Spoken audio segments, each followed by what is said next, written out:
সকলকে মহাসপ্তমীর শুভেচ্ছা ও মন থেকে আন্তরিক ভালোবাসা। সকলের দিনটা খুব ভালো কাটুক। দেখতে দেখতে যে পুজোটা কিভাবে কেটে গেল ঠিক বুঝতেই পারলাম না। পুজো আসবে আসবে ব্যাপারটাই মনে খুব মজার হয়।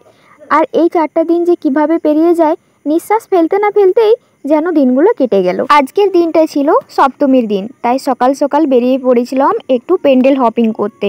আর সাথে তোমরা তো ছিলেই, যার কারণে আমার আরও ভিডিও করতে বেশ মজাই লেগেছিল। আর সেই ভিডিওই আজ তোমাদের সামনে আমি তুলে ধরবো।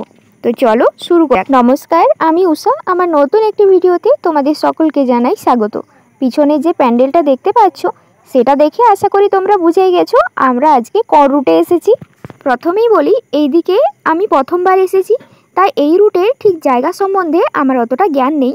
তো যদি কিছু ভুল করে থাকি তো ক্ষমার চোখে দেখো। এই প্যান্ডেলটা হলো ধাদিকার, আর যার থিম ছিল নীলকণ্ঠ, যেটা খুবই সুন্দর। আর এই আকর্ষণেই কিন্তু আমরা ওই রুটে যাওয়ার প্ল্যান করেছিলাম, আর গিয়ে সত্যি খুব সুন্দর লেগেছে। এত সূক্ষ্ম কারুকার্য যে বলার নয়, অসম্ভব সুন্দর। আর এটা হলাম আমি।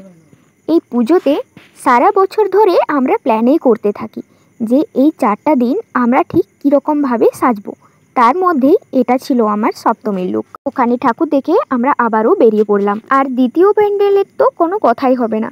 হ্যাঁ, আমরা একটু ঠকে গেছি বললেই হয়, কারণ যদি আমরা রাত্রিতে প্ল্যান করতাম তাহলে হয়তো আমরা এর থেকে আরও ভালো দৃশ্য দেখতে পারতাম। কিন্তু কি আর করা যায়, পরের বছর নয় হয় দেখা যাক। দেখেছো তো কি সুন্দর না সাজিয়েছে, খুব সুন্দর। এখানে ছবিও এসেছে কিন্তু।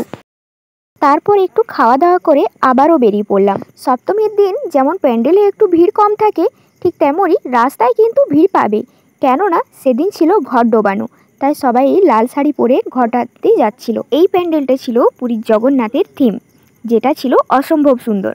আর তার বাইরেই ছিল খুব দুর্দান্ত প্রাকৃতিক দৃশ্যে, আর যেটা ছিল আমলাগুড়ায়। আমার কথা বলতে একটু অসুবিধা হচ্ছে, কারণ পুজোর পর থেকে এমন একটা সর্দি লেগেছে যে আর যেতেই চাইছে না, তাই কথা একটু আটকা আটকা আসছে, বুঝতেই তো পারছে। আমরা বেশ ফাঁকাই ফাঁকাই ঠাকুর দেখে নিয়েছি। কিন্তু তোমরা কে কে এই ধাদিকার দিকে প্যান্ডেল দেখতে বা ঠাকুর দেখতে এসেছিলে অবশ্যই কিন্তু কমেন্টে জানিও। আর এখানে পুজোর পর আমরা একটু প্রসাদও পেয়ে যাই, সেটা খেয়ে কিন্তু মনে একটু তৃপ্তিও হয়। আর এনাকে চিনতে পারছো? হ্যাঁ হ্যাঁ, সেই তোমার পিঠ পিছে যে তোমাকে নিয়ে বাজে মন্তব্য করে, এনার একটু আলাপ পরিচয় করে সেখানে আমরা একটু আখের শরবত খেয়ে আবারও বেরিয়ে পড়লাম। টুকুর টুকুর করে যে কত ঘুরেছি আর কত যে প্যান্ডেল দেখেছি সেটা না বললেই নয়।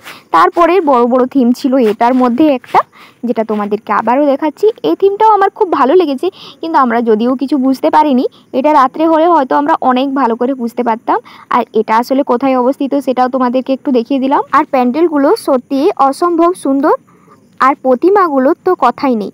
একবার যদি দেখেছি যেন মনে হচ্ছে আমার দিকে তাকিয়ে আছে, সব সুখ যেন আমি সেখানে পেয়েছি। পরবর্তী প্যান্ডেল ছিল এটা, যেখানে একটু আমার শরীরটা খারাপ হয়ে যাওয়ার কারণে আমি আর কোনো ভিডিও করতে পারিনি সেরকম। এমন একটা বাজে ইরিং বিরিং শরীর নিয়ে আমি ঠাকুর দেখতে গেছি, যেখানে আমাকে সামলাতে আরও একজন লোক দরকার হয়েছে, তা সেরকম আমি ভিডিও করতে পারিনি। তার জন্য তোমাদের সকলের কাছে ক্ষমা প্রার্থনা। কয়েকটি ঠাকুর দেখে আমরা সেখান থেকে বেরিয়ে পড়েছি, কেননা আমাদেরকে সন্ধ্যার আগেই আবার বাড়ি ফিরে আসতে হবে। আকাশটা দেখছো খুব সুন্দর লাগছে না?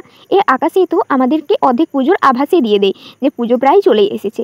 আবার পুজো আসতে আসতে আবার সেই আকাশেই আমাদেরকে আবার আভাস দিয়ে দেয় যে পুজো চলে যাচ্ছে। এটা খুব কষ্টনীয়। পুজোতে প্যান্ডেল দেখা, ঠাকুর দেখাও যেমন একটা মজার বিষয়, ঠিক তেমনই খাওয়া দাওয়াটাও একটা মজার বিষয়। আজকে আমাদের মেনু কি কি ছিল তোমাদেরকে তা একটু অল্প করে দেখিয়ে দিলাম। এই যে দেখছো, এগুলাই ছিল আজকে আমাদের মেনু। আর প্রতিবারের মতো বাড়ন্তের দায়িত্বে আমিই থাকি, তাই আমিই বেড়ে বুড়ে দিচ্ছিলাম। খাওয়া দাওয়া কমপ্লিট, তার মানে এটা ভেবো না যে ঠাকুর দেখাও আমাদের কমপ্লিট হয়ে গেছে, আরও বাকি আছে। তো চলো আবারও তোমাদেরকে একটা মণ্ডপ থেকে ঘুরিয়ে নিয়ে আসি।